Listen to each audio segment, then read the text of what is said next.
آج صبح سے اس کے دل میں ایک عجیب سی بے چینی چھائی ہوئی تھی۔ وہ اپنے پیٹ پر ہاتھ رکھ کر بے حال ہوتے درد کے ساتھ ادھر ادھر ٹہلتی ہوئی زرار کے آنے کا انتظار کرنے لگی۔ ایس پی زرار نے اسے فون کر کے بتایا تھا کہ وہ 1-2 گھنٹے میں گھر پہنچ رہا ہے، لیکن جیسے جیسے وقت قریب آتا گیا اس کی گھبراہٹ میں اضافہ ہونے لگا۔ یہ مجھے اتنی بے چینی کیوں ہو رہی ہے؟ رخسار نے خود سے سوال کیا۔ تبھی دروازے پر دستک ہوئی تو اس نے بمشکل تھوک نکلی۔ چھوٹے چھوٹے قدم اٹھاتے ہوئے دروازہ کھول کر سامنے کی طرف دیکھا تو اسے اپنی بے چینی کی وجہ سمجھ میں آ چکی تھی۔ زرار، یہ تم کس کو لائے ہو اپنے ساتھ؟ اس نے زرار کے برابر میں کھڑی میرب کی طرف دیکھ کر پوچھا تو زرار کا سر جھک گیا۔ تم اندر چلو، میں تمہیں سب بتاتا ہوں۔ زرار نے آگے بڑھ کر رخسار کو کندھوں سے تھاما۔ کیا بتائیں گے آپ مجھے؟ ہاں، مجھے ابھی اسی وقت بتائیے کہ یہ لڑکی کون ہے، کیوں لے کر آئے ہیں آپ اسے یہاں؟ وہ زاروں قطار رو پڑی تھی، آنسو بہہ رہے تھے۔ دیکھو تم رو مت، تمہاری طبیعت خراب ہو جائے گی۔ زرار نے اسے اپنے سینے سے لگانا چاہا لیکن رخسار نے اسے پیچھے دھکیل دیا۔ یہ کیا بتائیں گے؟ میں بتاتی ہوں کہ میں کون ہوں۔ میں ان کی دوسری بیوی ہوں۔ انہوں نے مجھ سے زبردستی شادی کی ہے۔ یہ سن کر رخسار کی آنکھیں پھٹی کی پھٹی رہ گئی اور زرار اپنی جگہ تھم سا گیا۔ میں نے تمہیں منع بھی کیا تھا، پھر بھی تم نے… وہ میرب پر ہاتھ اٹھانے کے لیے آگے بڑھا تو رخسار نے اس کا ہاتھ تھام لیا تھا۔ اسے کیوں مار رہے ہو؟ بے وفائی تو تم نے کی ہے۔ تم نے کہا تھا تم مجھے کبھی دھوکہ نہیں دو گے اور تم نے یہ سب کیا۔ وہ زور سے چلائی تو درد کی ایک بھرپور لہر اس کے پورے وجود میں چھا گئی اور وہ زمین پر گرتی چلی گئی۔ رخسار! زرار تیزی سے اسی کی طرف لپکا اور اسے اپنی باہوں میں بھر لیا۔ وہ بری طرح سسکنے لگی۔ میں مر جاؤں گی زرار، میں یہ صدمہ برداشت نہیں کر سکتی۔ میرا بچہ، زرار میرا بچہ۔ وہ اپنے پیٹ پر ہاتھ رکھ کر زور زور سے روتے ہوئے چلا رہی تھی۔ درد ناقابل برداشت تھا۔ زرار نے اسے خود سے لپٹا لیا اور پھر اسے اپنی باہوں میں بھر کر وہاں سے ہسپتال لے آیا تھا۔ میرب اپنی جگہ خوف سے کانپنے لگی۔ جو کچھ تم نے کیا ہے، اگر رخسار کو کچھ بھی ہوا تو میں اپنے ہاتھوں سے تمہیں موت کے گھاٹ اتاروں گا، زرار نے فیصلہ کن لہجے میں کہہ کر رخسار کو ہسپتال پہنچایا تھا۔ دیکھیں، ہم نے آپ سے پہلے ہی کہا تھا کہ ان کا بی پی کا مسئلہ ہے۔ ان کا بی پی کسی بھی وقت شوٹ کر سکتا ہے۔ ماں اور بچہ، ان دونوں کی جان کو خطرہ ہے۔ آپ دعا کیجیے بس۔ ڈاکٹر کی بات سن کر وہ وہیں زمین پر ڈھہ سا گیا۔ یہ سب میرب تمہاری وجہ سے ہوا ہے۔ اگر تم اپنی زبان بند رکھتی تو یہ سب نہ ہوتا۔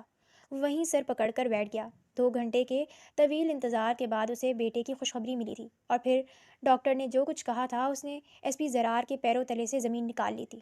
ہم آپ کی بیوی کو نہیں بچا سکے، I am sorry. B P shoot کرنے کی وجہ سے ان کا بہت زیادہ خون بہہ گیا تھا۔ یہ سن کر ایس پی زرار بھی وہیں ختم ہو گیا تھا۔ یہ نہیں ہو سکتا، یہ سب کچھ جھوٹ ہے۔ وہ بچے کو نظر انداز کر کے زور زور سے ڈاکٹر کا گریبان پکڑ کے چلانے لگا، لیکن یہ سچ تھا کہ رخسار اس کی دوسری شادی کی خبر کا صدمہ برداشت نہیں کر پائی تھی اور اس کے چاند سے بیٹے کو جنم دے کر اس دنیا سے رخصت ہو گئی تھی۔ وہ اسے بتانا چاہتا تھا کہ میرب سے اس کی شادی محض ایک حادثہ ہے، ایک مجبوری ہے، لیکن اس نے اسے موقع ہی نہ دیا تھا۔ اس دن زرار نے فیصلہ کر لیا تھا کہ وہ میرب کو اس کے کیے کی سزا ضرور دے گا اور اسے یہ سزا بھگتنی ہی ہوگی۔ اس کی آنکھوں میں خون ٹھہر گیا تھا اور 2 دن پہلے کا منظر آنکھوں کے آگے گھومنے لگا۔ 2 دن پہلے صبح کا اجالا پھیل چکا تھا۔ سورج کی روشنی چھن چھن کر کھڑکی سے ایس پی زرار کے منہ پر پڑی تو اس کی آنکھیں کھل گئیں اور اس نے انگڑائی لے کر اپنے برابر میں سوئی اپنی بیوی رخسار کو دیکھا جو ابھی تک سو رہی تھی۔ وہ بے اختیار مسکرایا، اپنا ہاتھ آگے بڑھا کر اس کے چہرے سے بال ہٹائے اور کان کے پیچھے کیے تو وہ نیند میں کسمائی۔ پھر ایک جھٹکے سے آنکھیں کھول کر اس نے ڈائریکٹ گھڑی کی طرف دیکھا تھا۔ او مائی گاڈ، اتنی دیر ہو گئی۔ وہ اٹھنے کی کوشش کرنے لگی تو زرار نے اس کا ہاتھ تھام لیا تھا۔ کوئی بات نہیں بیگم، کبھی ایس پی کو بھی دیر سویر ہو سکتی ہے، آرام سے، سنبھل کر۔ زرار نے اس کے دونوں ہاتھ تھام کر اٹھنے میں مدد دی تو وہ بمشکل مسکرائی۔ آپ نہ ہوتے تو شاید زندگی اتنی آسان نہ لگتی۔ چلیں چلیں بیگم، اب باتوں میں نہ لگائیں، جلدی سے ناشتہ بنا کر دیں، میری آج ایک اہم میٹنگ ہے، مجھے جانا ہے۔ وہ اس کا ماتھا چوم کر واش روم کی طرف بڑھ گیا اور اس کی بیوی رخسار جو حاملہ تھی اور ایک بچے کو جلد ہی جنم دینے والی تھی، چھوٹے چھوٹے قدم اٹھاتی ہوئی کچن کی طرف بڑھ گئی۔ ایس پی زرار 5 منٹ بعد باہر نکلا اور اپنے سر پر ٹوپی جمائی، اپنی کلائی میں گھڑی باندھی، موبائل اٹھا کر جیب میں رکھتے ہوئے باہر آیا جہاں میز پر وہ اس کے لیے ناشتہ سجا چکی تھی۔ واؤ، خوشبو تو بہت اچھی آ رہی ہے، اس نے چیز آملیٹ کی طرف دیکھ کر کہا اور پھر پہلا نوالا توڑ کر اپنی بیوی کے منہ میں ڈالا تھا۔ اس پر پہلا حق تمہارا ہے، اس نے مسکرا کر کہا اور اپنا ناشتہ ختم کرنے لگا۔ رخسار کچن سمیٹ رہی تھی تبھی ایس پی زرار کو ایک ان نون نمبر سے کال آئی۔ وہ حیران ہوا۔ چائے کا گھونٹ بھر کر اس نے فون کان سے لگایا۔ کون؟ دوسری طرف سے مولوی سبحان اللہ کی آواز سن کر اس کے چہرے پر بھرپور مسکراہٹ ابھری تھی۔ مولوی صاحب آپ کیسے ہیں؟ اس نے کرسی سے کھڑے ہو کر جیسے ان کا احترام کیا تھا۔ میں بالکل ٹھیک ہوں بیٹا، بس مجھے تمہاری ضرورت پڑ گئی ہے۔ یہ سن کر اس نے سر جھکایا۔ مولوی صاحب آپ جب یاد کریں گے میں آ جاؤں گا، بتائیے کیا بات ہے؟ آپ آواز سے کچھ پریشان لگ رہے ہیں۔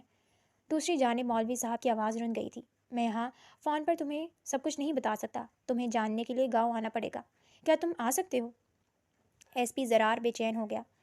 میں آؤں گا، میں ضرور آؤں گا، میں شام کو نکل رہا ہوں۔ یہ کہہ کر اس نے فون بند کر دیا تو رخسار اس کے پاس چلی آئی۔ آپ کہاں جا رہے ہیں؟ اس کے چہرے پر پریشانی تھی۔ اس نے رخسار کے دونوں ہاتھ تھامے اور اسے کرسی پر بٹھایا، پھر گھٹنوں کے بل اس کے پاس بیٹھا۔ مولوی سبحان اللہ کا فون تھا۔ دعا کرو سب ٹھیک ہو، بہت پریشان لگ رہے تھے، پتہ نہیں کیا مسئلہ ہو گیا ہے، لیکن مجھے جانا ہوگا، 2-3 دن لگ سکتے ہیں۔ تم پریشان تو نہیں ہوگی؟ ایک کام کرنا، اپنی امی کے گھر چلی جانا۔ ایس پی زرار نے اپنی محبوبہ بیوی رخسار کا چہرہ اپنے ہاتھوں میں بھر کر بولا تو وہ مسکرا بھی نہ سکی۔ زرار پلیز، اس حالت میں مجھے آپ کی ضرورت ہے، کبھی بھی کچھ بھی ہو سکتا ہے، میں اکیلی ہوں اور آپ مجھے یوں چھوڑ کر جا رہے ہیں، پلیز نہ جائیے۔ اس کی آنکھوں میں آنسو جھلملانے لگے۔ میری پیاری بیوی، میں کہہ رہا ہوں نا، میں جلد آ جاؤں گا، جانا ضروری ہے۔ مولوی سبحان اللہ کہ مجھ پر بہت زیادہ احسانات ہیں، اور جب احسان چکانے کا وقت آیا ہے تو میں پیچھے نہیں ہٹنا چاہتا۔ تم شام میں میرا بیگ پیک کر دینا، 1-2 دن کا سامان ڈال دینا، آج ضروری میٹنگ سے جلدی گھر آ کر میں گاؤں کے لیے نکل پڑوں گا۔ رخسار نے بمشکل مسکراتے ہوئے اسے رخصت کیا، حالانکہ اس کا بالکل دل نہیں چاہ رہا تھا کہ ایس پی زرار اس سے دور جائے۔ وہ دونوں ایک دوسرے سے بہت محبت کرتے تھے۔ ایس پی زرار نے اپنی بیوی رخسار سے پسند کی شادی کی تھی، اور یہ شادی مولوی سبحان اللہ نے خود کروائی تھی۔ وہ بہت چھوٹا تھا جب اس کے والدین انتقال کر گئے تھے، اور یہ مولوی سبحان اللہ ہی تھے جنہوں نے اسے اپنا بیٹا بنا کر پالا تھا، اسے پڑھایا لکھایا تھا، اور پھر وہ شادی کر کے شہر میں آ کر رہنے لگا۔ اس دوران اس نے ترقی بھی کی اور ایس پی کے عہدے پر جا پہنچا۔ یہ سب کچھ مولوی سبحان اللہ کی محنت کا نتیجہ تھا، اس لیے ایس پی زرار ہمیشہ سے ان کے لیے پریشانی میں تیار رہتا۔ یہی وجہ تھی کہ آج ان کی ایک فون کال پر وہ بے چین ہو گیا تھا، اور رخسار کی اس نازک حالت کی پرواہ کرنے کے باوجود بھی اسے جانا پڑا تھا۔ شام ہوتے ہی وہ گھر آیا۔ رخسار کو کافی دیر اپنے ساتھ لگانے کے بعد اس نے اسے ڈھیروں تسلی دی اور مولوی سبحان اللہ کے گاؤں کے لیے نکل پڑا تھا۔ جیسے جیسے گاڑی فاصلہ طے کرتی جا رہی تھی، ویسے ویسے اس کی بے چینی میں اضافہ ہونے لگا۔ نہ جانے کیا بات ہوگی، مولوی صاحب نے کیوں بلوایا ہے، وہ سوچے بغیر نہ رہ سکا۔ گاڑی ایک جھٹکے سے گاؤں کے اندر داخل ہوئی، اور پھر کچھ ہی لمحوں بعد مولوی سبحان اللہ کے بڑے سے گھر کے آگے گاڑی رک گئی تھی۔ وہ پورے گاؤں کے پسندیدہ مولوی تھے، بزرگ شخصیت تھے، انہوں نے ہر کسی کے دل میں اپنی جگہ بنا رکھی تھی۔ ایس پی زرار گاڑی کھول کر باہر نکلا اور تیز تیز قدم اٹھاتے ہوئے اندر گیا تو وہ اسے حویلی کے صحن میں ادھر سے ادھر ٹہلتے ہوئے دکھائی دیے تھے۔ وہ فوراً سے آگے بڑھا، انہیں سلام کیا اور ان سے گلے ملا، لیکن وہ خوش نہیں دکھائی دے رہے تھے۔ آخر ہوا کیا ہے؟ آپ نے مجھے اتنی ارجنٹ بلوایا ہے، کوئی بہت بڑا مسئلہ ہو گیا ہے کیا؟ مولوی صاحب کی آنکھوں میں آنسو آ گئے۔ میرب، ایس پی زرار حیران ہوا۔ کیا ہوا؟ میرب ٹھیک تو ہے نا؟ یہ سن کر مولوی صاحب سبحان اللہ نے نفی میں سر ہلایا۔ وہ ٹھیک نہیں ہے، بلکہ وہ گھر پر ہی نہیں ہے۔ زرار کے ماتھے پر بل پڑے۔ تو پھر کہاں ہے؟ آپ نے تو کہا تھا نا کہ وہ آپ کی چھوٹی لاڈلی بیٹی آپ سے کبھی جدا نہیں ہو سکی، ہمیشہ آپ کے ساتھ رہنے کا وعدہ کیا ہوا ہے، تو پھر اب وہ کہاں چلی گئی؟ مولوی صاحب نے ایک گہری سانس بھری۔ وہ کہیں گئی نہیں ہے، بلکہ اسے لے جایا گیا ہے۔ وہ اپنی جگہ سے کھڑا ہو گیا۔ پر کیوں؟ کس لیے؟ مولوی صاحب نے اسے بیٹھنے کا اشارہ کیا اور پھر دھیرے دھیرے بتانے لگے۔ تم جانتے ہو نا کہ وہ گاؤں کے تمام بچوں کو قرآن پڑھاتی ہے۔ زرار نے اسبات میں سر ہلایا اور ان کی بات جاری رکھنے کا انتظار کرنے لگا۔ اس کے پاس تقریباً اس محلے کے 100 کے قریب بچے آتے اور جنہیں وہ باری باری الگ الگ شفٹ میں قرآن کے ساتھ ساتھ اسکول بھی پڑھاتی تھی۔ زرار غور سے ان کی بات سننے لگا۔ کل ایک عجیب واقعہ ہو گیا اور اسے لے کر میں بہت پریشان ہوں۔ میرب کے مدرسے کی 10 بچیاں اچانک غائب ہو گئیں، اور وہ 10 کی 10 زمیندار کے گھر سے تعلق رکھتی تھیں۔ یہ سن کر ایس پی زرار کا منہ حیرت کے مارے کھلا کا کھلا رہ گیا۔ تو کیا وہ میرب کو اس لیے لے گئے ہیں کہ الزام میرب پر آیا ہے؟ یہ سن کر مولوی سبحان اللہ کی آنکھوں سے آنسو چھلک پڑے تھے۔ میری بچی بے قصور ہے، وہ زمیندار ایک عجیب شرط رکھ کر گیا ہے، کہتا ہے اگر وہ 10 بچیاں بازیاب نہ کروائیں یا پتہ نہ چلا کہ کہاں چلی گئی ہیں تو پھر میرب کو میں اپنے گھر میں باندی بنا کر رکھوں گا۔ میری بچی بہت معصوم ہے زرار، میں تمہارے آگے ہاتھ جوڑتا ہوں، اس مسئلے کا کوئی حل ڈھونڈو۔ میں تمہیں واسطہ دیتا ہوں ان تمام احسانات کا جو میں نے تمہاری ذات پر کیے، آج وہ چکا دو۔ میری بچی میرب میری سب سے لاڈلی بیٹی، میں اسے تکلیف میں نہیں دیکھنا چاہتا۔ 2 دن سے میں نے اس کی شکل تک نہیں دیکھی، رو رو کر ہلکان ہو رہی تھی۔ جب زمیندار کی ملازمہ اسے کھینچ کر لے جا رہی تھی۔ مدرسہ پڑھا کر اس نے کون سا گناہ کر لیا؟ وہ ہچکیوں سے رو پڑے تو ایس پی زرار کی آنکھوں میں سرخی تیرنے لگی۔ آپ فکر نہ کریں، میں آ گیا ہوں، آپ کے تمام مسئلوں کو حل کرنے کی کوشش کروں گا، بالکل فکر نہ کریں۔ یہ کہہ کر وہ اپنی جگہ سے کھڑا ہوا اور چھوٹے چھوٹے قدم اٹھاتا ہوا زمیندار کے گھر کا رخ کیا تھا۔ گاڑی سے تقریباً 15 منٹ کا فاصلہ تھا۔ زمیندار کے گھر کے سامنے ٹھہرتے ہی اس کے ملازم حیرانی سے اسے دیکھنے لگے۔ کس سے ملنا ہے آپ کو؟ مجھے حق نواز صاحب سے ملنا ہے، ان سے کہیے ان سے ملنے ایس پی زرار صاحب شہر سے آئے ہیں، وہ مجھے پہچان لیں گے۔ وہ تھوڑی دیر وہیں ٹہلتے ہوئے حق نواز صاحب کا انتظار کرنے لگا اور پھر 5 منٹ کے بعد وہ کروفر سے اپنے ملازمین کے پہرے میں چلتا ہوا باہر آیا اور اسے دیکھ کر مسکرانے لگا۔ مجھے امید تھی کہ مولوی سبحان اللہ تمہیں منظر عام پر لے آئیں گے، اور دیکھو تم خود چل کر آئے ہو۔ ویسے تم کس کی سفارش لے کر آئے ہو؟ میرب کی۔ میرب سے کہو کہ ہمارے گھر کی 10 بچیوں کو واپس کرے، اسے سب پتہ ہے، وہ صفائی دینے سے انکاری ہے۔ اسے یہ بھی پتہ ہے کہ ان بچیوں کو اغوا کرنے والا کون ہے، لیکن وہ منہ کھولنے کے لیے تیار نہیں ہے۔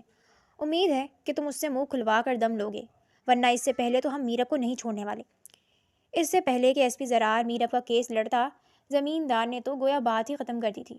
دیکھیں، زرار نے اس کی آنکھوں میں جھانکا، میرب سے جو کچھ اگلوانا ہے میں اپنے طریقے سے اگلوا لوں گا، لیکن یہاں آپ کے پاس قید رہ کر وہ کچھ بھی سچ نہیں بتا پائے گی۔ وہ جوان ہے، مولوی صاحب کو تحفظات ہیں، آپ اسے آزاد کر دیں، باقی کا سارا کام آپ میرے ذمہ ڈال دیں، میں سب کچھ ہینڈل کر لوں گا۔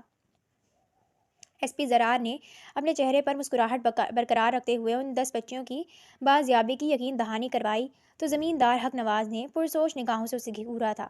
اگر تم گارنٹی دیتے ہو تو مجھے کوئی مسئلہ نہیں ہے، لیکن جو 10 بچیاں یہاں سے غائب ہوئی ہیں وہ ضرور ملنی چاہیے، ورنہ مجھ سے برا کوئی نہیں ہوگا۔ ایس پی زرار نے سر ہلایا تھا۔ میں یہاں میرب کا انتظار کر رہا ہوں، آپ اسے چھوڑ دیجیے۔ حق نواز اس پر دوسری نظر ڈالے بغیر اندر واپس لوٹ گیا اور تھوڑی دیر بعد جب ایس پی زرار نے نگاہیں اٹھا کر دیکھا تو میرب چھوٹے چھوٹے قدم اٹھاتی ہوئی باہر کی طرف آ رہی تھی۔ وہ پورے 6 سال بعد میرب کو دیکھ رہا تھا۔ 6 سال پہلے وہ گاؤں چھوڑ چکا تھا، تب وہ صرف 14 برس کی تھی، اور اب وہ پورے 20 برس کی نوجوان دوشیزہ میں تبدیل ہو گئی تھی۔ اس کے چہرے پر خوف و ہراس پھیلا ہوا تھا۔ وہ چھوٹے چھوٹے قدم اٹھاتی ہوئی اس کے پاس آئی۔ کیسے ہیں آپ؟ اس نے کپ کپاتے ہوئے لہجے میں پوچھا تو زرار نے سر ہلا کر اسے گاڑی میں بیٹھنے کا اشارہ کیا۔ باقی باتیں گاڑی میں ہو جائیں گی۔ اور پھر گاڑی مولوی سبحان اللہ کے گھر کی طرف واپس لوٹ رہی تھی۔ دیکھو میرب، مجھ سے سچ کہو، اس دن کیا ہوا تھا؟ مجھے ایک ایک ڈیٹیل بتاؤ تاکہ میں معاملے کی تہہ تک پہنچوں۔ مجھے گھر بھی واپس جانا ہے، میں امید کرتا ہوں کہ تم تعاون کرو گی۔ اس نے نرمی سے کہا، مجھے کچھ نہیں پتا، میں کچھ نہیں جانتی، میں صرف انہیں قرآن پڑھاتی تھی، اس کے علاوہ میرا اس کیس سے کوئی لینا دینا نہیں ہے۔ حق نواز صاحب جھوٹ بول رہے ہیں۔ یہ کہتے ہوئے اس نے دانستہ طور پر ایس پی زرار سے نظریں نہ ملائی تھیں۔ ٹھیک ہے، اگر یہ سچ ہے تو یہ بات تم میری آنکھوں میں دیکھ کر بھی کہہ سکتی ہو۔ میرب کا پورا وجود لرز اٹھا، اس کی آنکھوں میں نمی چھلکنے لگی۔ میں کہہ رہی ہوں نا، میں نے کچھ نہیں کیا۔ وہ ایک دم سے کھڑی ہو کر اس پر چلانے لگی تو مولوی سبحان اللہ نے حیرت سے اسے دیکھا۔ کیا ہو گیا ہے میرب؟ ایسے کون پیش آتا ہے مہمان سے؟ میرب نے نفی میں سر ہلایا۔ آپ کی مہربانی کہ آپ نے مجھے وہاں سے آزاد کر دیا، اب آپ واپس لوٹ جائیں کہ مجھے آپ کی مدد کی ضرورت نہیں ہے، میں خود ہی ان سے نمٹ لوں گی۔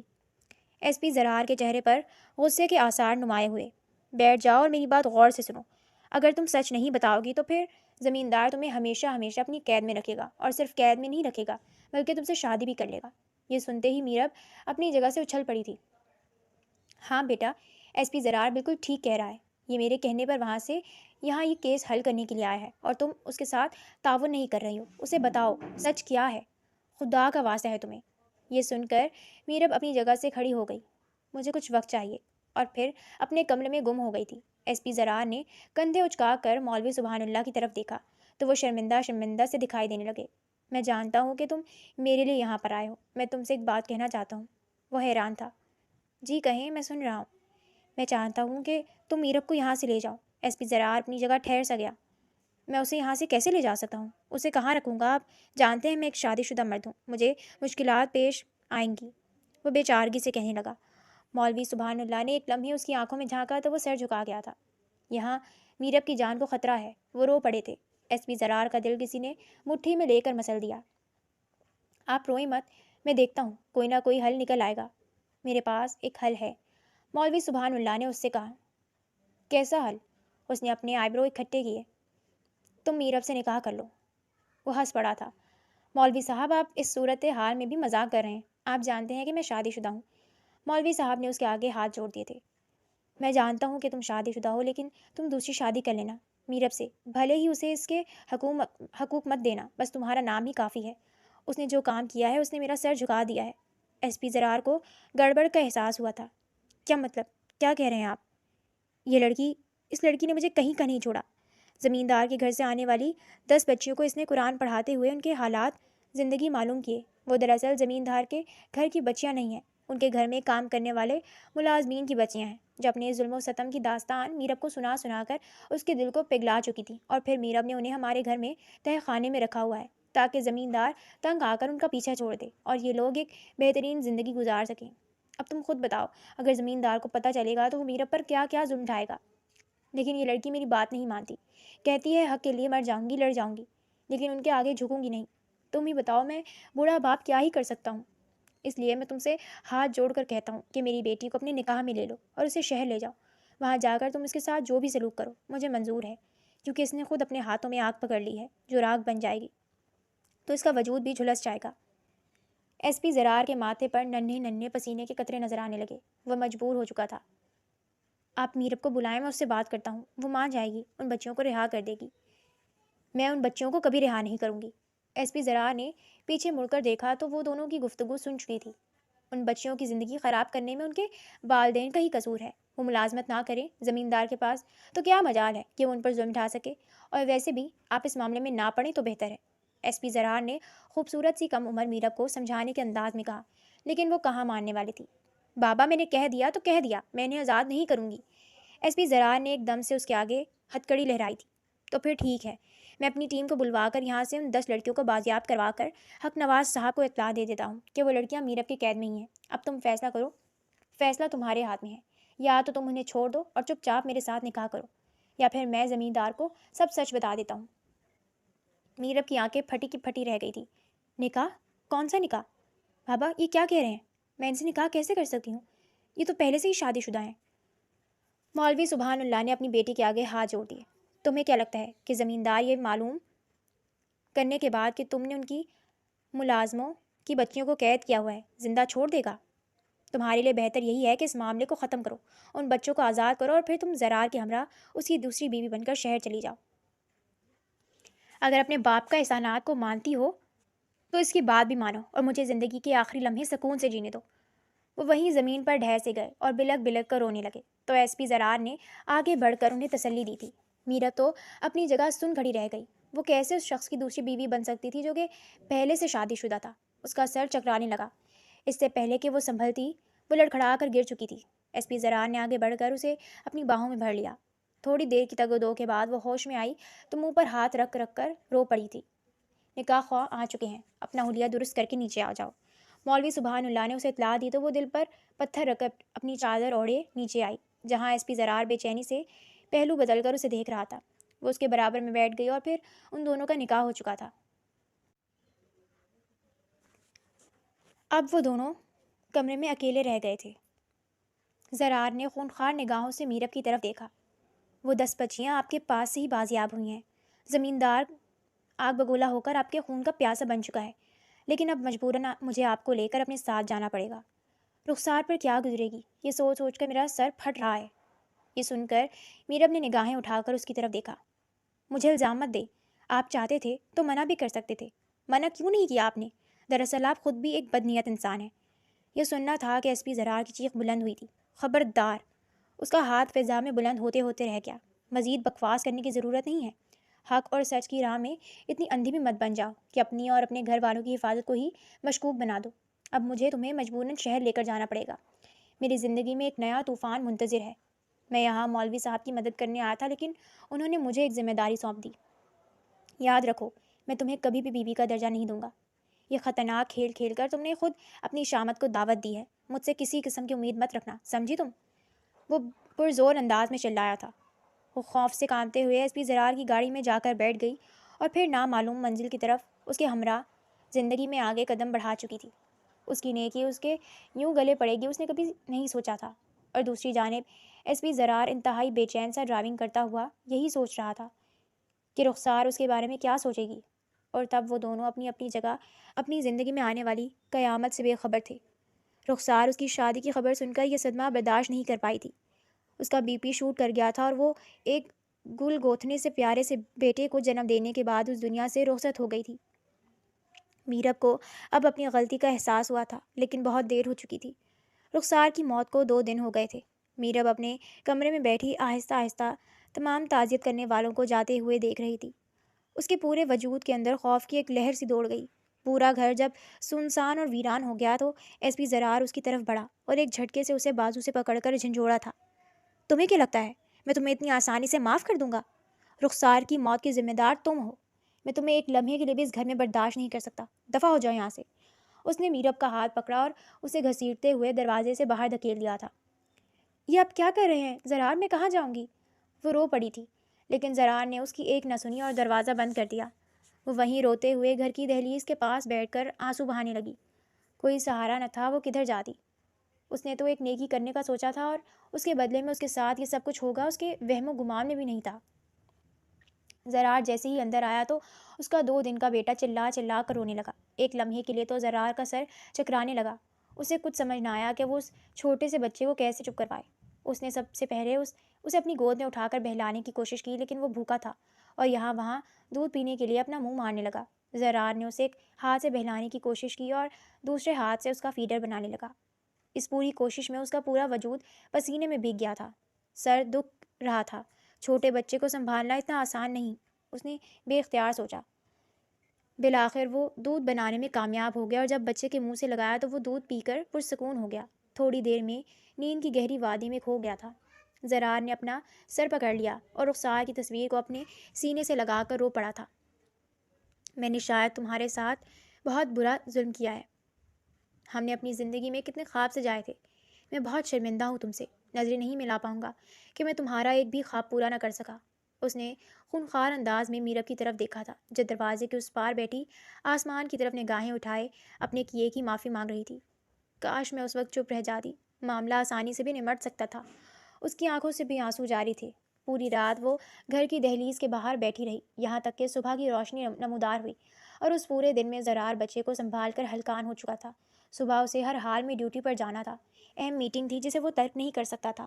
جیسے ہی اس نے اپنے لیے ناشتہ بنانے کی کوشش کی تو اس کا چھوٹا سا بیٹا ایک بار پھر سے گلا پھاڑ پھاڑ کر رونے لگا۔ اس نے ایک نظر دروازے کی طرف دیکھا اور پھر تیزی سے آگے بڑھ کر دروازہ کھولا تو وہ جو نیند کے جھونکے میں تھی ایک دم سے ہڑبڑا کر سیدھی ہو بیٹھی۔ اندر آ جاؤ، زرار نے کہا تو وہ ناسمجھی سے اس کی طرف دیکھنے لگی۔ میری شکل مت دیکھو، اندر آؤ اور بچے کو سنبھالو۔ اب تم اس کی آیا بن کر اس گھر میں رہو گی، سمجھی تم؟ بیوی کا درجہ میں تمہیں کبھی بھی نہیں دوں گا، وہ زہر آلود لہجے میں انگلی اٹھا کر اسے وارننگ دینے والے انداز میں کہنے لگا۔ میرب نے آگے بڑھ کر بھوک لگی ہے، اسے دودھ بنا کر پلاؤ۔ زرار نے جیسے تیسے کر کے اپنا ناشتہ بناتے ہوئے اسے ہدایت کی تو میرب اس کا دودھ بنا لے گی۔ میں شام کو واپس آؤں گا، اور اس دوران میرے بیٹے کو کسی قسم کی کوئی تکلیف نہیں ہونی چاہیے، ورنہ مجھ سے برا کوئی نہیں ہوگا۔ وہ اسے وہی حیران پریشان چھوڑ کر دفتر کے لیے نکل پڑا تھا۔ میرب بچے کو غور سے دیکھنے لگی، جو ممتا کی تلاش میں تھا، لیکن اس کی ماں میرب کے چند لفظوں کی مار کی وجہ سے اس دنیا سے رخصت ہو گئی تھی۔ میرب کو اس بچے پر اس وقت بے حد پیار سا محسوس ہوا۔ وہ ننھا بچہ جس کا نام زرار نے رخسار کی خواہش پر مصطفیٰ رکھا تھا، اسے اپنی چھوٹی چھوٹی آنکھیں کھول کر دیکھنے لگا۔ میرب اس لمحے میں پہلی بار مسکرائی تھی۔ اس نے سوچ لیا تھا کہ وہ اپنے گناہوں کا کفارہ ادا کرے گی اور اس بچے کو ماں بن کر پالے گی۔ کیا ہوا؟ میرے بچے کو بھوک لگی تھی؟ وہ اسے اپنے ہاتھ میں لے کر بہلانے لگی۔ بچہ تھوڑی ہی دیر میں پرسکون نیند سو چکا تھا۔ اس نے جلدی جلدی کھانا بنانے کی تیاری کی، جو کچھ میسر تھا اس نے وہی بنا دیا تھا۔ اب وہ روٹیاں بنا رہی تھی۔ بچے کو سنبھالتے ہوئے شام گزرنے لگی تھی۔ 2 دن سے اس نے کچھ ڈھنگ سے نہیں کھایا تھا۔ اس نے اپنے لیے پلیٹ میں کھانا نکالا، پھر یاد آیا کہ زرار کے آنے پر کھائے گی۔ پھر ایک خوف اس کے دل میں پیدا ہوا، نہ جانے زرار کا کیا رویہ ہوگا۔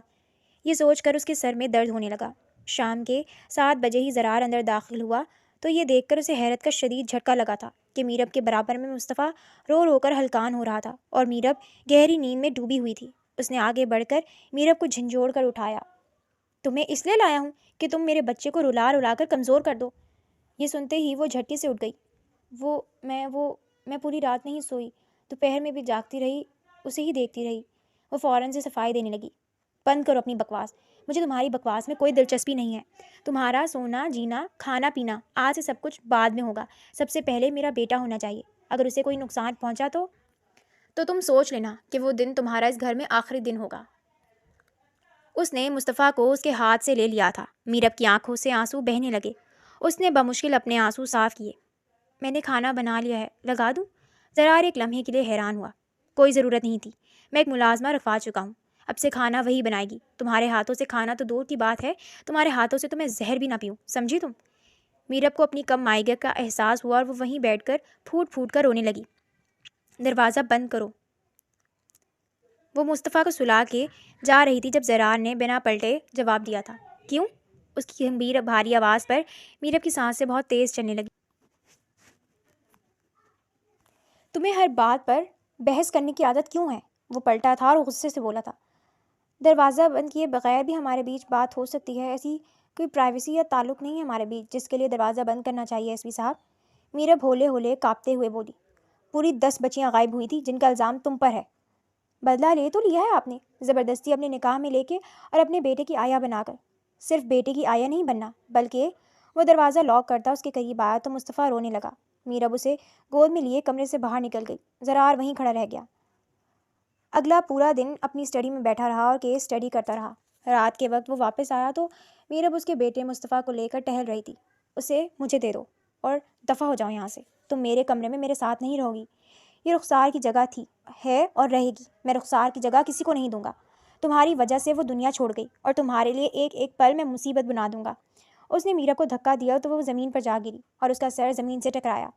خون کا فوارہ ابل پڑا. ایس پی زرار نے ایک لمحے کے لیے اپنے دل کو نرم پڑتا محسوس کیا, لیکن دوسرے ہی لمحے اس کی نظر مصطفیٰ پر پڑی تو اس نے میرب کو نظر انداز کیا تھا. میرب اٹھی. اس نے اپنا خون صاف کیا, پھر دوسرے کمرے میں چلی آئی تھی جہاں فرنیچر نام کی کوئی چیز نہ تھی. وہ کمرہ کم اور اسٹور روم زیادہ لگ رہا تھا. میرب وہیں بیٹھ کر اونگنے لگی. بھوک سے برا حال تھا. کھانا بھی نہیں کھایا تھا. بھوک جب برداشت سے باہر ہوئی تو وہ باہر آئی اور پلیٹ میں کھانا نکال کر کھانے لگی. ابھی اس نے پہلا نوالا ہی لیا تھا کہ تب بھی مصطفیٰ کے رونے کی آواز آئی تھی. میرب بے چین ہوئی لیکن زرار کا دروازہ بند تھا. جاؤں یا نہ جاؤں وہ سوچنے لگی. پھر زرار کا غصہ یاد آیا تو اس نے اپنا ارادہ ترک کر دیا. بچے کے رونے کی مسلسل آواز اب بھی آ رہی تھی. میرب نے اپنا فیصلہ کر لیا. وہ دروازہ کھول کر اندر آئی تو زرار گہری نیند میں ڈوبا ہوا تھا اور مصطفیٰ نے اپنے سر تک کمبل ڈال لیا تھا. میرب کی چیخ نکلی اور اس نے فوراً سے مصطفیٰ کو زرار کے برابر سے اٹھا کر اپنے پاس اسٹور روم میں لے آئی تھی. ساری رات مصطفیٰ جاگتا رہا اور میرب اس کا خیال رکھتی رہی. اگلے دن کا سورج طلوع ہوا تو زرار کے ہوش اڑ گئے. مصطفیٰ اس کے برابر میں نہیں تھا. وہ فوراً سے دوسرے کمرے میں گیا اور وہاں کا منظر دیکھ کر ایک لمحے کے لیے ٹھٹک کر رک گیا تھا. پھر نہ جانے کون سی قوت کے تحت آگے بڑھا اور میرب کا کندھا جھنجھوڑ کر اسے اٹھایا. جی کیا ہوا؟ میں نے کچھ نہیں کیا, غلطی ہو گئی. وہ جیسے گہری نیند سے جاگی تو اس سے ہاتھ جوڑ کر معافی مانگنے لگی. زرار کو اس پر رحم آ گیا تھا. میں کچھ بھی نہیں کہہ رہا, بس اتنا کہہ رہا ہوں کہ مصطفیٰ کو لے کر بیڈ پر سو جا, اور ہاں اس کا خیال رکھنا, میں جا رہا ہوں. یہ کہہ کر وہ واپس لوٹ گیا تھا اور میرب چند لمحے تو اس کی آواز کی باز گشت کو سنتی رہی. پھر سر جھٹک کر مصطفیٰ کو اپنی گود میں پھر بھر کر وہیں بیڈ پر سو گئی تھی. دوپہر کے وقت اس کی آنکھ کھلی تو مصطفیٰ ابھی تک سو رہا تھا. اسے انہونی کا احساس ہوا. اس نے مصطفیٰ کے ماتھے پر ہاتھ رکھا تو تڑپ اٹھی. وہ بری طرح بخار میں پھنک رہا تھا. اس نے جلدی سے زرار کو کال ملائی. کئی کالز کرنے کے بعد بھی فون بند جا رہا تھا. اب میں کیا کروں؟ اس نے بے اختیار الماری سے چند پیسے اٹھائے. زرار نے ابھی تک اسے جیب خرچ کے لیے پیسے تک نہ دیے تھے. وہ ملازمہ کے ہمراہ باہر نکل گئی اور قریبی ہسپتال پہنچ کر ڈاکٹر سے چیک کروایا تو ڈاکٹر نے فوراً ایڈمٹ کرنے کا کہا تھا. میرب کے پیروں تلے سے زمین نکل گئی. اس نے زرار سے کچھ بھی نہیں کہا تھا اور اب اتنی بڑی بات. ڈاکٹر نے بتایا تھا کہ بچے کو نمونیا کا اٹیک ہوا ہے. وہ تھر تھر کانپنے لگی اور اسپتال کے نمبر سے اس نے زرار کو آخری بار کال ملائی تھی. وہ اپنی جگہ سن کھڑا رہ گیا اور اگلے ہی پل ہسپتال کے لیے نکل پڑا. ہسپتال آتے ہی وہ میرب کے سامنے بھڑک اٹھا.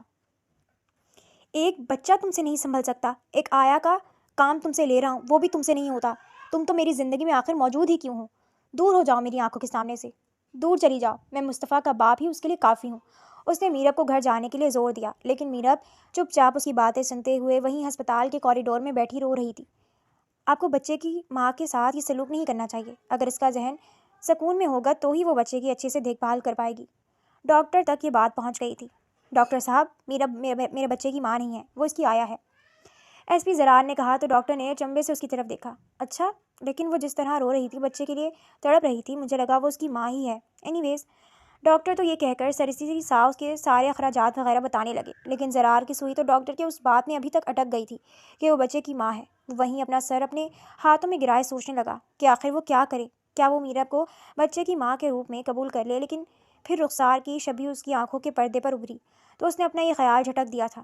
2 دن تک وہ ہسپتال میں رہا تو میرب نے نہ دن دیکھا نہ رات دیکھی اور مصطفیٰ کا خیال رکھا۔ وہ صحت یاب ہو کر گھر واپس آ گیا اور زندگی ایک بار پھر سے اسی ڈگر پر چلنے لگی۔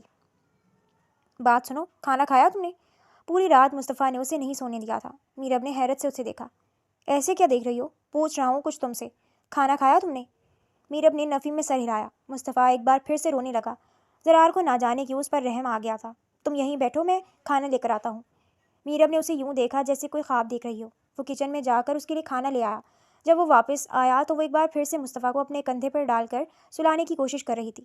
لاؤ اسے مجھے دے دو۔ زرار نے ہاتھ بڑھایا لیکن مصطفیٰ زرار کے پاس آ کر اور زیادہ چیخ چیخ کر رونے لگا۔ میرب نے گھبرا کر اس کے ہاتھ سے لے لیا۔ ایسے تو تم بھوکی ہی رہ جاؤ گی، زرار نے کہا تو میرب کندھے اچکا کر رہ گئی اور ایک بار پھر سے ٹہلنے لگی۔ ایک کام کرو، ادھر آ جاؤ، اسے گود میں لیٹا کر جھولا دو، میں تمہیں کھانا کھلا دیتا ہوں۔ میرب چند لمحے کے لیے اپنی جگہ ٹھہر سی گئی۔ اس نے نفی میں سر ہلایا۔ میں کھا لوں گی جب مصطفیٰ سو جائے گا۔ زرار نے اسے غور سے دیکھا۔ ضد مت کرو، تم ٹھیک ہوگی تو مصطفیٰ کا خیال رکھ سکو گی، ادھر آؤ بیٹھو۔ اس نے میرب کا ہاتھ تھاما، اسے اپنے برابر میں بٹھایا، پھر چھوٹے چھوٹے نوالے بناتے ہوئے اس کے منہ میں ڈالنے لگا۔ میرب کی آنکھوں سے آنسو بہہ نکلے تھے۔ 3 نوالے کھانے کے بعد ہی اس کی ہمت جواب دے گئی تھی۔ اس نے تو ہمیشہ زرار سے اپنے لیے نفرت ہی دیکھی تھی اور آج جب اس کی طرف سے ذرا سی توجہ مل رہی تھی تو اس کے آنسو رکنے کا نام ہی نہیں لے رہے تھے۔ زرار نے ہاتھ بڑھا کر اس کی آنکھوں سے آنسو صاف کیے تو میرب نے اپنا چہرہ پیچھے کی طرف کر لیا تھا اور پھر مصطفیٰ کو لے کر دوسرے کمرے میں چلی گئی۔ زرار نے اپنا سر جھٹکا تھا۔ رخسار کی موت کو 3 مہینے گزر چکے تھے۔ مصطفیٰ بھی اب بڑا ہو گیا تھا اور سمجھدار بھی۔ میرب کچن میں اس کی فیڈر دھو رہی تھی۔ گرم پانی میں فیڈر ڈالتے ہوئے اس کا ہاتھ بھی بری طرح جل گیا۔ اس کے منہ سے ایک چیخ بلند ہوئی۔ پاس میں کھڑے زرار نے ناشتہ بناتے ہوئے چیخ سنی تو فوراً سے آگے بڑھا اور اس کا ہاتھ تھام کر نل کھول کر ٹھنڈے پانی کے نیچے رکھ دیا۔ میرب نے ایک لمحے کے لیے اسے دیکھا تھا۔ زرار کی نظریں بھی ملی تھیں۔ اپنا خیال رکھا کرو، تم ٹھیک ہوگی تو مصطفیٰ کو دیکھ پاؤ گی۔ اتنی جلدی جلدی کام کرنے کی ضرورت نہیں ہے، تھوڑا ریسٹ بھی لے لیا کرو۔ یہ کہہ کر وہ واپس لوٹ گیا تھا۔ میرب نے پہلی بار مسکرا کر اسے دیکھا تھا۔ اب وہ اس پر غصہ کم کرتا تھا، البتہ اجنبیت ابھی بھی برقرار تھی۔ 2 دن سے موسم کافی زیادہ خراب تھا۔ مصطفیٰ کی کیئر کرتے کرتے میرب کب بیمار پڑ گئی اسے خود بھی پتہ نہ چلا۔ رات کو جب زرار کی آنکھ کھلی تو وہ اسے اپنی گود میں لیے اونگ رہی تھی۔ اسی لمحے زرار نے آہستگی سے اس کی گود سے مصطفیٰ کو لیا اور بیڈ پر ڈالا۔ اگلے ہی لمحے اس کا ہاتھ میرب کے ہاتھ سے ٹکرایا تو وہ کرنٹ کھا کر اچھل پڑا۔ تمہیں تو سخت بخار ہے، اس نے میرب سے کہا، لیکن تب تک میرب نیم غنودگی میں جا چکی تھی۔ اس نے فوراً سے میرب کو بیڈ پر لٹایا، پھر ٹھنڈے پانی کی پٹیاں کرنے لگا۔ تھوڑی دیر تک وہ ہوش میں آ چکی تھی۔ میں نے تم سے کتنی بار کہا ہے کہ مصطفیٰ کے پیچھے اپنی زندگی کو مت بھولو۔ یہ سن کر وہ چند لمحے اسے دیکھتی رہی۔ میری زندگی تو اسی وقت ختم ہو گئی تھی جب میری وجہ سے رخسار اس دنیا سے چلی گئی، اس نے کہہ کر دونوں کے زخم ایک بار پھر سے ہرے کر دیے تھے اور کروٹ لینے کر سونے کی کوشش کرنے لگی تھی۔ زرار وہاں سے اٹھ کر اس کے لیے قہوہ بنا کر لایا تھا۔ اٹھو، یہ پی لو، اس سے بہتر محسوس کرو گی۔ میں جانتا ہوں کہ بچے کے پیچھے تم نے اپنی ذات کو بھلا دیا ہے۔ میرب کو چاروں نہ چار اس کے ہاتھ سے قہوہ لے کر پینا پڑا۔ شکریہ، اس نے زرار کا شکریہ ادا کیا تھا۔ ایسی کوئی بات نہیں ہے، یہ ہر مرد کا فرض ہے کہ وہ اپنی بیوی کے لیے سب کچھ کرے، زرار نے کہہ کر بات ختم کر دی تھی۔ اگلی صبح وہ اٹھا تو گھر میں ناشتے کی بھینی بھینی خوشبو پھیلی ہوئی تھی۔ شاید میرب اس سے پہلے اٹھ گئی ہے۔ وہ کچن میں آیا تو اسے یوں بخار کی حالت میں کام کرتا دیکھ کر اپنی جگہ کھڑا رہ گیا۔ تمہیں منع کیا تھا کچن میں آنے سے۔ وہ سینے پر بازو لپیٹ کر اسے دیکھنے لگا۔ تو کیا ہوا، ناشتہ ہی تو ہے، ویسے بھی آپ پچھلے 3 مہینوں سے خود ہی بنا رہے ہیں۔ میرب کی بات سن کر زرار کا دل ایک لمحے کے لیے نرم سا پڑ گیا۔ وہ ناشتہ میز پر رکھ کر جانے لگی تو زرار نے اس کا ہاتھ تھام لیا تھا۔ پچھلے کئی مہینوں سے تم میرے ساتھ بیٹھ کر ناشتہ نہیں کرتی، پتہ نہیں کرتی بھی ہو یا نہیں۔ میں تو پھر تھانے چلا جاتا ہوں۔ تمہیں اپنا خیال رکھنا پڑے گا، صرف مصطفیٰ کے لیے نہیں، میرے لیے بھی۔ اس نے پہلی بار اسے ناشتے کا پہلا نوالا کھلایا تھا۔ میرب رو پڑی تھی۔ زرار نے اس کے کندھے پر ہاتھ رکھا تھا۔ جو کچھ زندگی میں ہوا وہ اچھا نہیں ہوا، لیکن اب اس کے سہارے زندگی برباد نہیں کر سکتے۔ میرب نے سر جھکا دیا۔ تبھی مصطفیٰ کے رونے کی آواز آئی تھی اور وہ فوراً سے دوڑ کر اندر کمرے کی طرف بڑھ گئی تھی۔ زرار پہلی بار دل کھول کر مسکرایا تھا۔ شام کو وہ جلدی گھر آ گیا۔ میرب کچن میں کھڑی ہو کر کھانا بنا رہی تھی۔ وہ دھیرے دھیرے چلتا ہوا اس کے پیچھے جا کر کھڑا ہو گیا اور پھر اس کے کندھے پر ہاتھ رکھا تو میرب ڈر کر اچھل پڑی۔ آپ کب آئے؟ مجھے پتہ ہی نہیں چلا۔ وہ ہلکا سا مسکرائی تو زرار نے اس کا ہاتھ تھاما۔ چھوڑو سب، ادھر آؤ، میری بات سنو۔ وہ اسے لے کر ڈائننگ ٹیبل پر آیا اور اپنے ہاتھ میں موجود گجرے اس کے دونوں ہاتھوں میں پہنا دیے تھے۔ میرب اپنی جگہ تھم سی گئی تھی اور اگلے ہی لمحے وہ ہچکیوں سے رو رہی تھی۔ میں جانتا ہوں کہ ہم دونوں کی زندگی آسان نہیں رہی۔ تمہاری زندگی میں مشکلات تھی اور میں نے اپنی جان سے پیاری بیوی کو کھویا تو اس کا سارا غصہ تم پر نکالا۔ تمہیں ہر لمحے ذلیل کیا، حالانکہ تم سے نکاح کے بندھن میں بندھا ہوا تھا۔ جتنی ذمہ داری رخسار کی تھی اتنی تمہاری بھی تھی۔ پھر وہ حادثہ ہو گیا اور میں تم سے دور ہو گیا۔ رخسار کی موت کی ذمہ دار تمہیں ٹھہرایا۔